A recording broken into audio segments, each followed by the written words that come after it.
নমস্কাৰ। আজি আকৌ আন এটা টপিক আৰু এটা বিষয় লৈ পেলাই মই আজি আহিছোঁ আপোনালোকৰ ওচৰত।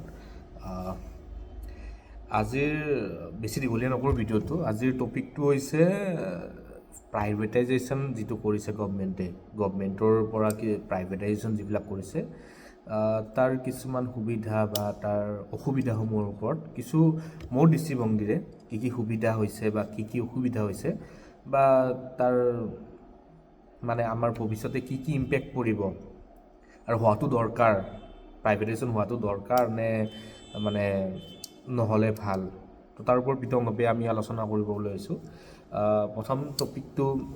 প্ৰথম কথাখিনি হৈছে কি, গভৰ্ণমেণ্টে যে এই যেনেকৈ শুনি আছোঁ যে এয়াৰপৰ্ট আদানীক দিছে বা বিভিন্ন ধৰণৰ কিছুমান গভৰ্ণমেণ্ট অৰ্গেনাইজেশ্যন, যিবিলাক গভৰ্ণমেণ্ট অৰ্গেনাইজেশ্যন ডিপাৰ্টমেণ্ট আছে সেইবিলাক প্ৰাইভেট ছেক্টৰক মানে হেণ্ড অভাৰ কৰিছে বুলি কৈছে বা লিজত দিছে বা বিক্ৰী কৰিছে বুলি যিবিলাক সততে আমি মিডিয়াত শুনি আছোঁ, পলিটিকেল লিডাৰবিলাকৰ মুখত শুনি আছোঁ।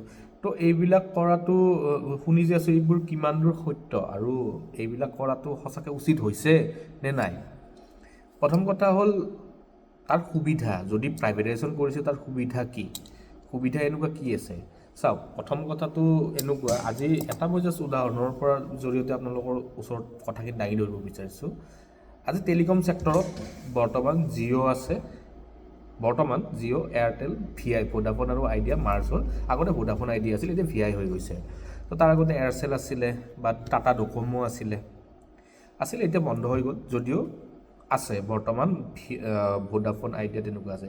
কিন্তু আজি অত দিনৰ পৰা আটাইতকৈ পুৰণি বুলি ক'ব গ'লে গভৰ্ণমেণ্টৰ এটা টেলিকম ছেক্টৰ আছিলে, যিটো BSNL, সকলোৱে জানে।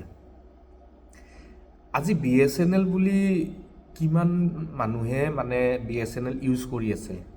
আজি VI হওক বা এয়াৰটেল হওক বা জিঅ', বৰ্তমান ভাৰতবৰ্ষত চলি থকা প্ৰধান টেলিকম কেইটা হৈছে এই তিনিটা। তো তাৰ লগতে 4 নম্বৰত BSNL আছে। কিন্তু BSNLটো কিয় আজি এনেকুৱা অৱস্থা? BSNLটো চৰকাৰী কৰ্মচাৰী কাম কৰি আছে, BSNLতো মানে সম্পূৰ্ণ গভৰ্ণমেণ্টৰ ফাণ্ড আছে।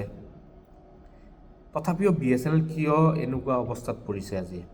আজি BSNLৰ কিয় ছাৰ্ভিচ, আজি ৰিচেণ্টলি শুনি পাইছোঁ 4G নেটৱৰ্ক এতিয়াহে আহিছে, য'ত নেকি জিঅ' বা বাকী ছেক্টৰবিলাক 5G নেটৱৰ্ক আপগ্ৰেড কৰি এতিয়া আকৌ হয়তো 6G বা 7Gৰ কাৰণে তেখেতসকলে প্ৰিপেয়াৰ কৰিছে। কিন্তু BSNL আমাৰ গভৰ্ণমেণ্টে ঢাক ঢোল বজাই আছে যে BSNL 4G ডেভেলপ কৰিছে, 4G নেটৱৰ্ক এতিয়া এভেইলেবল হৈছে BSNLত।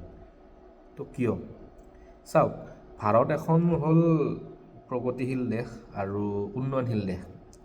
আমি আগবাঢ়ি আছোঁ, টেকন'লজিৰ ক্ষেত্ৰত হওক, বিভিন্ন ক্ষেত্ৰত আমি আগবাঢ়ি আছোঁ। কিন্তু কথাটো কেনেকুৱা হৈছে, আজি যদি BSNL যেনেকৈ গভৰ্ণমেণ্ট ছেক্টৰ, যদি আজি BSNL প্ৰাইভেটাইজেশ্যন কৰা যায়, প্ৰাইভেট ছেক্টৰক যদি BSNL হেণ্ড অভাৰ কৰা যায়, ছেম এয়াৰটেল বা জিঅ'ৰ দৰেই তাহাঁতে ছাৰ্ভিচ প্ৰভাইড কৰিব।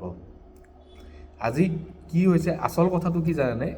গভৰ্ণমেণ্ট চাকৰি কৰাৰ কাৰণে চবকে লাগে, গভৰ্ণমেণ্ট চাকৰি চবকে লাগে, ইভেন মোকো লাগে। কিয় জানেনে? গভৰ্ণমেণ্ট চাকৰিত বিন্দাছ, বহুত বেছি কাম কৰিব নালাগে। গভৰ্ণমেণ্ট চাকৰিৰ পৰা মনিটৰিং নাই। আচল কথা সেইটোৱে, যি লাখ লাখ টকা দৰমহা লৈ পেলাই বহি আছে। মই BSNLৰ উদাহৰণ দিছোঁ, লাখ লাখ টকা লৈ বহি আছে তেখেতসকলে, কামবিলাক মানে যিটো লেভেলত প্ৰাইভেট ছেক্টৰে কৰে সেই লেভেলত গভৰ্ণমেণ্টৰ নহয়। ফাইল এটা নি পেলাই ফাইলটো পৰি থাকিব বছৰ দিনলৈকে, মাহ দিনলৈকে, ফাইলটো কেতিয়াও পুট আপ নহয়, ফাইলটোৰ কেতিয়াও ৰিপ্লাই নাহে। গভৰ্ণমেণ্টৰ এইবিলাক ছিষ্টেম। তাৰ বিপৰীতে প্ৰাইভেট ছেক্টৰত যিকোনো এটা কাম কুইক একশ্যন লোৱা হয়। আজি ধৰি লওক জিঅ'ত কিবা এটা প্ৰব্লেম পাইছে বা এয়াৰটেলত কিবা এটা প্ৰব্লেম হৈছে, আপুনি ফ্ৰী কল ছাৰ্ভিচ চেণ্টাৰত আপুনি ফোন কৰক, 1 ঘণ্টা, 1 দিন বা 24 আৱাৰ্ছৰ ভিতৰত তেখেতসকলে প্ৰব্লেমটো ছল্ভ কৰে। হাৰ্ডলি 10 to 15% হয়তো কমপ্লেইন এনেকুৱা থাকে যি অকণমান টাইম কনজিউম কৰে। বাট আমাৰ BSNLত তেনেকুৱা নহয়, বা গভৰ্ণমেণ্ট ছেক্টৰৰ ক্ষেত্ৰত তেনেকুৱা নহয়। মই BSNLটো জাষ্ট এটা উদাহৰণ হিচাপে লৈছোঁ। তো প্ৰব্লেমটো এইটো, গভৰ্ণমেণ্টৰ কৰ্মচাৰীবিলাকে একচুৱেলি চাকৰিটো কৰিব বিচাৰে, গভৰ্ণমেণ্ট চাকৰি, কিন্তু কাম কৰিব নিবিচাৰে। একচুৱেলি গভৰ্ণমেণ্ট চাকৰি ৰিলেক্সেশ্যনৰ কাৰণেহে লয়, যেন মোৰ ভাৱ হয়। সেইকাৰণে আজি গভৰ্ণমেণ্ট ছেক্টৰত যিকোনো অৰ্গেনাইজেশ্যন যি আছে সদায় পিছপৰা। জিঅ'ক ইহঁতে টাৱাৰ ইউজ কৰিব দিছিলে BSNL, গমেই নাপায় যে জিঅ'ৰ ইমানখিনি বিল হৈছে। তো ৰিচেণ্টলি এটা নিউজ ওলাইছিলে, টাইমছ অফ ইণ্ডিয়াত ওলাইছে বা আমাৰ লোকেল নিউজবিলাকতো ওলাইছিলে। কিয় তেনেকুৱা হ'ব পাৰে আল্টিমেটলি কামেই কৰা নাই ইমান টাৱাৰ যদি জিঅ'ক ইউজ কৰিব দিছে তাৰ হিচাপ যদি BSNL হাতত নাই কিন্তু জিঅ'টো সেইটো হিচাপ কৰি আছে কিমান ইউজ কৰিছোঁ কিমান কৰিছোঁ বস্তুবিলাক তেনেকুৱা একচুৱেলি কি জানেনে গভৰ্ণমেণ্টত একচুৱেলি এইটো ক্ষেত্ৰত প্ৰাইভেটাইজেশ্যন হ'লে যদি আজি BSNLক প্ৰাইভেটাইজেশ্যন কৰা যায় অন্ততঃ 2 বছৰৰ ভিতৰত BSNLও কম্পিট কৰিব পাৰিব জিঅ' বা এয়াৰটেল বা VIৰ লগত কিন্তু যদি প্ৰাইভেটাইজেশ্যন নহয় আজি 4G হৈছে ন 5 বছৰ পিছত 5G হ'ব যেতিয়া আমাৰ ইয়াত 10G বা 8G চলি থাকিব টেকন'লজি তো এইটো হৈছে কথা তো তাৰ কাৰণে প্ৰাইভেটাইজেশ্যনটো ইম্পৰ্টেণ্ট আজি এয়াৰপৰ্ট অথৰিটি অফ ইণ্ডিয়া আমাৰ ধৰি লওক লোকপ্ৰিয় গোপীনাথ বৰদলৈ এয়াৰপৰ্টখনৰ কথা কওঁ বহুতে বিৰোধীয়ে সদায় এটা কথা কয় যে প্ৰাইভেটক বিক্ৰী কৰি দিলে আদানীক বিক্ৰী কৰিলে আম্বানীক বিক্ৰী কৰিলে হেন তেন কিবা কিবি বিক্ৰী কৰি কৈ আছে কিন্তু কথাটো কি এয়াৰপৰ্ট অথৰিটি অফ ইণ্ডিয়াই যিখিনি কাম ইমান বছৰে কৰিব পৰা নাছিল প্ৰফিট ইমান বছৰে দিব পৰা নাছিল কিন্তু প্ৰাইভেটাইজেশ্যন কৰাৰ লগে সেই কামবিলাক মানে বেছি ভাল ফলপ্ৰসূভাৱে কাম হ'ব মই ভাবোঁ এইটো প্ৰাইভেটাইজেশ্যন কাৰণ গভৰ্ণমেণ্ট যিকোনো ডিপাৰ্টমেণ্ট আজি ৰেলৰ ডিপাৰ্টমেণ্ট হওক এগ্ৰিকালচাৰ হওক যিকোনো ডিপাৰ্টমেণ্ট কেতিয়াও মানে গভৰ্ণমেণ্ট ডিপাৰ্টমেণ্টবিলাকে সেই লেভেলত কামেই কৰা নাই যদি প্ৰাইভেটাইজেশ্যন হয় ন প্ৰাইভেট ইনষ্টিটিউট এটাই যেনেকুৱা টাইপত কাম কৰিব তাত বহুত মানে বেছি ডেভেলপ হ'ব বুলি মই ভাবোঁ কাৰণ গভৰ্ণমেণ্ট ডিপাৰ্টমেণ্টবিলাকত মানে খালি চাকৰিটো লাগে কাৰণে আমি যেতিয়া চাকৰিটো লাগে গভৰ্ণমেণ্ট চাকৰি লাগে তাৰ কাৰণে আমি প্ৰিপেয়াৰ কৰোঁ নিজকে গভৰ্ণমেণ্ট চাকৰিটো কিবাকৈ ল'ব লাগে কাৰণ তাত পইচা আছে কাৰণ তাত ছিকিউৰিটি আছে জব ছিকিউৰিটি কৰিব লাগে কিন্তু তাৰ অনুপাতে চাকৰিটো যেতিয়া পোৱা যায় তাৰপিছত যে কাম কৰিব লাগে কিবা যে ডেভেলপ কৰিব লাগে নিজৰ যে কিবা ইনিচিয়েটিভ ল'ব লাগে গভৰ্ণমেণ্ট এমপ্লয়িজখিনিৰ সেইখিনি কোনো বিবেক বিবেচনা নাই বুলি মই ভাবোঁ আৰু যাৰ কাৰণে প্ৰাইভেটাইজেশ্যন কৰিব লাগে প্ৰাইভেটাইজেশ্যন কৰিলে সেই যি এলাহুৱা সেই যি মানুহখিনি আছে সেইখিনি মানুহ এটা সময়ত নোহোৱা হ'ব আৰু প্ৰাইভেট ছেক্টৰত কাম কৰা যিখিনি য়াংষ্টাৰ্ছ আছে সেইখিনি এটা বেলেগ লেভেললৈকে মানে ডেভেলপ কৰিব কাৰণ টাৰ্গেট বেচিছত কাম হয় কাৰণ তাত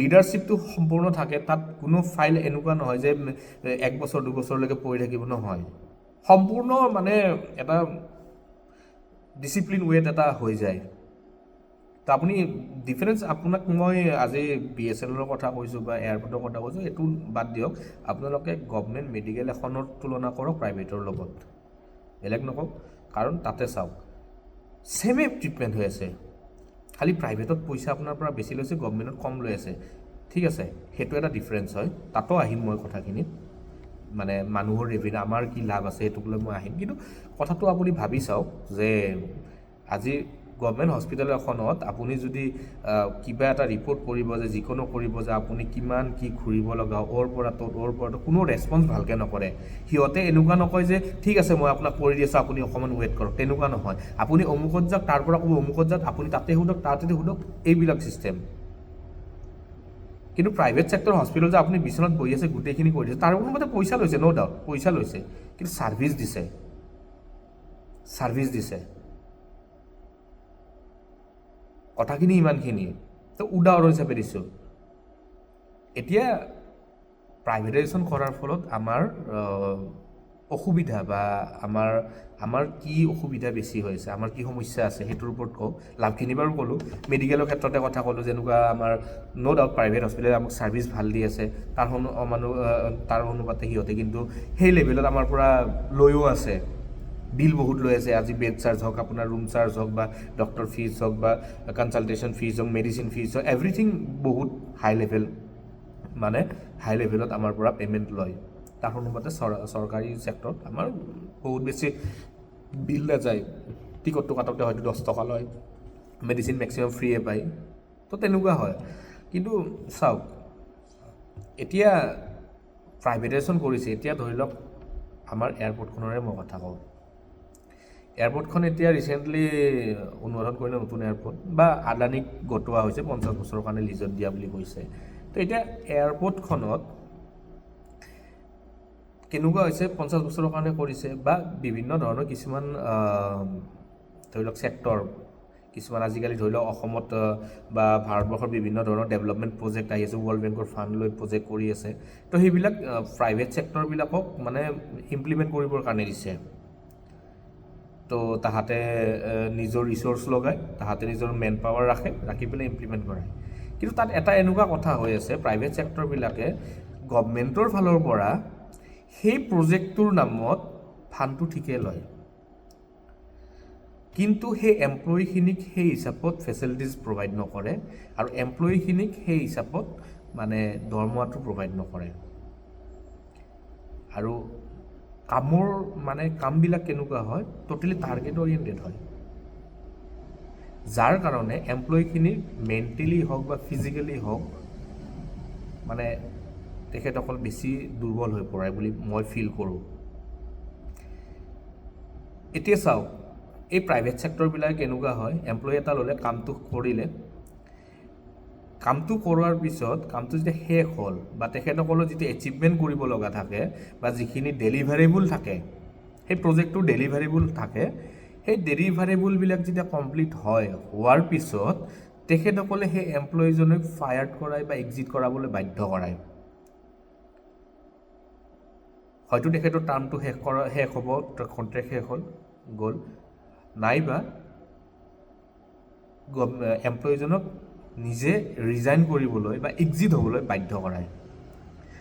তো ইয়াৰ ফলত কি হয়, এটা ষ্টেবল হৈ এজন ল'ৰাই বা এজন এমপ্লয়ীয়ে সেই কোম্পানীটোত কাম কৰি থাকে, হঠাৎ যেতিয়া তেখেতসকলৰ এনেকুৱা এটা চিটুৱেশ্যন আহে যে তেখেতসকলে চাকৰি এৰিব লগা হয়, হঠাৎ তেনেকুৱা এটা চাকৰি পোৱাটো সকলোৰে কাৰণে মুস্কিল, সেইটো সকলোৱে জানে। কাৰণ বৰ্তমান অসমত যিটো মানে জব যিটো মাৰ্কেট হয়, তো এটা বহুত ডাঙৰ চেলেঞ্জেছ হৈছে, প্ৰাইভেট হওক গভমেণ্ট হওক, গভমেণ্টতো আশা কৰিব নোৱাৰি, তথাপি প্ৰাইভেট ছেক্টৰটো তেনেকুৱা হৈছে, এটা ষ্টেবল জব, এটা ভাল জবৰ কাৰণে প্ৰাইভেটতো কৰিব নোৱাৰি। তো তাৰ ফলত কি হৈছে, সেইটো এটা প্ৰাইভেট ছেক্টৰ মনোপলি। তো ইয়াত এটা কাম কৰিব পাৰে গভমেণ্টে, প্ৰাইভেট ছেক্টৰে যিহেতু গভমেণ্টৰে প্ৰজেক্ট লৈ কাম কৰি আছে বা বিভিন্ন ছেক্টৰৰ প্ৰজেক্ট পাব, তেখেতসকলে ডেলিভাৰী, কিন্তু এমপ্লয়ীখিনিৰ কথাও প্ৰাইভেট ছেক্টৰে ভাবিব লাগিব, সেইটোৰ ওপৰত গভমেণ্টে অলপ মনিটৰিং কৰিব লাগে।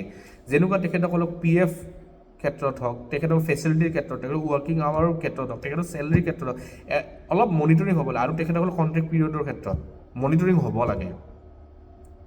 বিভিন্ন ক্ষেত্ৰত মনিটৰিং নহয় কাৰণে আজি প্ৰাইভেট ছেক্টৰবিলাকৰ মনোপলি চলিছে, যাৰ কাৰণে মেক্সিমাম এমপ্লয়ীয়ে আজি মানে বিভিন্ন ধৰণৰ সমস্যাত ভুগিব লগা হৈছে। আৰু এইটো বস্তুৰ ওপৰত গভমেণ্টে সদায় চকু দিব লগা দৰকাৰ। প্ৰাইভেটাইজেশ্যন কৰক, কিন্তু প্ৰাইভেটাইজেশ্যন বা প্ৰাইভেট ছেক্টৰক দিয়ক, প্ৰজেক্টটো কৰিব দিয়ক, কিন্তু প্ৰাইভেট ছেক্টৰে যেনেকৈ পইচা লৈ আছে তেনেকুৱা টাইপৰ এমপ্লয়ীখিনিৰ লগত কাম কৰিছে কি নাই সেইখিনি অলপ মনিটৰিং কৰা দৰকাৰ আৰু তেখেতসকলক নাকি লগোৱা দৰকাৰ। ঠিক আছে, কাৰণ যিকোনো প্ৰাইভেট ছেক্টৰবিলাকে এতিয়া মানে নিজৰ ইচ্ছামতে কাম কৰি আছে, মনোপলি কাৰো কথা নুশুনে। আমি এজ এ এমপ্লয়ী যদি সেই প্ৰাইভেট ছেক্টৰটোক যদি আমি ক'ব যাওঁ যে ছাৰ এনেকুৱা হৈছে বা তেনেকুৱা হৈছে, আপুনি ৰিজাইন কৰি দিয়ক, বাহিৰৰ পৰা মানুহ আনি বহাই দিব, ৰিজাইন কৰি দিয়ক। নিজৰ কাম শেষ হৈছে, নিজৰ প্ৰজেক্ট শেষ হৈছে, আল্টিমেটলি অসমত কাম কৰি আছে, ধৰি লওক অসমৰ প্ৰজেক্টত কাম কৰিছে, অসম চৰকাৰৰ প্ৰজেক্টত কাম কৰিছে, সেই প্ৰজেক্টটো শেষ হোৱাৰ পিছত তাহাঁতে যিমানখিনি ইনকাম কৰিব লাগে ইনকাম কৰি পেলাই গুচি গ'ল, কিন্তু অসমৰ ল'ৰাখিনি বা যিখিনি মানুহক ৰিক্ৰুইট কৰি ৰাখি থৈছে সেইখিনি মানুহৰ কাৰণে কোনে ভাবিব? আজি চৰকাৰে ভবা নাই, প্ৰাইভেটেও ভবা নাই। তো যিহেতু প্ৰাইভেট ছেক্টৰক সেই বস্তুটো কৰিবলৈ দিছে আপোনালোকে চৰকাৰে, তো সেইটোৰ ওপৰত মনিটৰিং থকাটো দৰকাৰ যে, আৰু তেখেতসকলৰ এইটো এগ্ৰিমেণ্ট কৰাও দৰকাৰ, যেনেকৈ প্ৰজেক্টটোৰ কাৰণে এগ্ৰিমেণ্ট কৰা হয়, বিভিন্ন ছেক্টৰত ডেলিভাৰেবল কি থাকিব কি নাথাকিব, এইটোও কৰা দৰকাৰ যে এমপ্লয়ীখিনিৰ সুৰক্ষা, এমপ্লয়ীখিনিৰ স্বাৰ্থত কিছু কথা ভাবিবৰ কাৰণে চৰকাৰৰো দায়িত্ব আছে। আজি যে মানুহে চৰকাৰী চাকৰি কৰিবৰ কাৰণে হাবাদুৰি খাই আছে, কিহৰ কাৰণে খাই আছে? একমাত্ৰ কাৰণটো হ'ল প্ৰাইভেট ছেক্টৰত চলি থকা মনোপলি, আৰু প্ৰাইভেট ছেক্টৰত যিটো আমাৰ লগত চলি থকা অসামঞ্জস্যতা বুলি কয়, সেইটোৰ কাৰণে আজি মানে চৰকাৰী চাকৰিৰ কাৰণে দৌৰি আছে। আৰু সেইকাৰণে আজি ধৰি লওক কৰাপশ্যনো বেছি হৈছে, চৰকাৰী চাকৰি কোনোবা পাব লাগে কাৰণে পইচা দিব লগা হৈছে, কিবা হৈছে। আজি কিয় 1000 পষ্টৰ কাৰণে 10 লাখ মানুহে কিয় এপ্লাই কৰে? কাৰণ প্ৰাইভেট ছেক্টৰত জব ছিকিউৰিটিটো নাই। তো এইবিলাক কথাও অলপ মানে বিতংভাৱে গভমেণ্টে আলোচনা কৰিব লাগে। এক্সপাৰ্টসকল আছে গভমেণ্টৰ লগত, বিষয়াসকল আছে, বহুত এডুকেটেড বিষয়াসকল, তাৰ ওপৰত আলোচনা কৰি তাৰ ওপৰত কাম কৰিব লাগে। এইটো প্ৰধান সমস্যা। তো আমাক প্ৰাইভেটাইজেশ্যন কৰক, কিন্তু গভমেণ্টৰ তাত হোল্ডিংটো থাকক। গভৰ্ণমেণ্টৰ মনিটৰিংটো থাকক। অকল ডেলিভাৰেবলটো হ'ল গভৰ্ণমেণ্টৰ শেষ, প্ৰাইভেটৰ লগত কোনো চুক্তি নাই, সেইটো হ'ব নালাগে। ডেলিভাৰেবলটো হোৱাৰ পিছতো গভৰ্ণমেণ্টে সেই এমপ্লয়ীখিনি কি কৰিছে, সেই জেগাখিনিত যিখিনি জেগাত কাম কৰিছে সেইখিনি জেগাত সঁচাকৈ কামখিনি ফলপ্ৰসূ হৈছে নে সেইখিনিও মনিটৰিং কৰিব লাগে। কাৰণ প্ৰজেক্ট শেষ হোৱাৰ পিছত কোম্পানী গুচি গ'ল, আজি যিখিনি মানুহৰ লগত কাম কৰে, যিখিনি ফিল্ডত কাম হৈছে, ডেভেলপমেণ্ট ছেক্টৰত হওক, বিভিন্ন ছেক্টৰত হৈছে, সেইখিনি মানুহে হয়তো সেই 3-4 বছৰ টাৰ্মটো যিটো প্ৰজেক্ট পিৰিয়ড থাকে তাৰ পিছত বা 5 বছৰ বা 10 বছৰ পিছত সেই হয়তো যিটো ইনিচিয়েটিভ লৈ গভৰ্ণমেণ্টে তেখেতসকল যে সেই ইনিচিয়েটিভ ফুলফিল হয়তো নহয় বা প্ৰজেক্ট পিৰিয়ডত হোৱা দেখুৱায়, কিন্তু এটা সময়ত গৈ তাক ষ্টপ হৈ যায় বা বন্ধ হৈ যায়। আচল কাৰণটো হৈছে মনিটৰিং নাই। ডেলিভাৰেবলৰ ওপৰত ফ'কাছ কৰিলে নহ'ব, ছাষ্টেইনেবলৰ ওপৰত ফ'কাছ কৰিব লাগিব, এমপ্লয়ীৰ ছাষ্টেইনেবিলিটিৰ ওপৰত ফ'কাছ কৰিব লাগিব, প্ৰজেক্টৰ ছাষ্টেইনেবিলিটিৰ ওপৰত ফ'কাছ কৰিব লাগিব, তেতিয়াহে হয়তো গ্ৰ'থ হ'ব। আদাৰৱাইজ মানে আমিও চৰকাৰী চাকৰিৰ পিছত দৌৰি আছোঁ, চৰকাৰী চাকৰি পোৱাৰ কাৰণে চেষ্টা কৰি আছোঁ, বয়সবিলাক গৈ আছে, ঠিক আছে। তো প্ৰাইভেট ছেক্টৰৰ মনোপলি চলি থাকিব, প্ৰাইভেটাইজেশ্যন কৰক, আমাৰ কোনো আপত্তি নাই, কৰিব লাগে। তেতিয়াহে গভৰ্ণমেণ্ট ছেক্টৰৰ যিখিনি এমপ্লয়ী আছে তেখেতসকলৰ মূৰত লাগিব যে আমি যদি ভালকৈ কাম নকৰোঁ, প্ৰাইভেটক দিলে আমাৰ শংকা আছে, আমাৰ সংকট আছে, তো আমি এতিয়া ভালদৰে কাম কৰিব লাগিব। সেইটো ভয় গভৰ্ণমেণ্ট ছেক্টৰ এমপ্লয়ীৰ ওচৰত থাকিব লাগিব। আৰু প্ৰাইভেট ছেক্টৰৰ এইটো এমপ্লয়ী থাকিব লাগিব যে আমি গভৰ্ণমেণ্টৰ প্ৰজেক্ট লৈ কাম কৰিছোঁ, গভৰ্ণমেণ্টৰ হৈ কাম কৰি আছোঁ, কিন্তু গভৰ্ণমেণ্টৰ এইখিনি কথা মানি চলিবলৈ। আদাৰৱাইজ আমি ইয়াত কিন্তু আমাৰ ইয়াত আৰু ভাত নাই। আদাৰৱাইজ এই 5টা বছৰ বা এই 4টা বছৰ যিটো টাৰ্ম পিৰিয়ড আছে প্ৰজেক্টৰ পিছত আকৌ আমি নেক্সট প্ৰজেক্ট আমি নাপাওঁ। এই দুইফালে দুইখিনি কথা থাকিব লাগিব, নহ'লে আমাৰ পাব্লিকৰ কাৰণে যিটো হাৰাছমেণ্ট হৈ আছে, যিটো হাৰাশাস্তি আমাৰ পাব্লিকে খাই আছে, নিবনুৱা সমস্যাত ভুগি আছে, এইবিলাক সমস্যা কেতিয়াও সমাধান নহ'ব। বহুত আছে প্ৰাইভেট ছেক্টৰ, গভৰ্ণমেণ্ট ছেক্টৰৰ ক্ষেত্ৰত। মই অকল নিবনুৱা সমস্যাৰ ওপৰতে কথাখিনি পাতিছোঁ। তো ইমানখিনিয়ে, এইটো টপিকৰ ওপৰত আকৌ কথা পাতিম। ধন্যবাদ।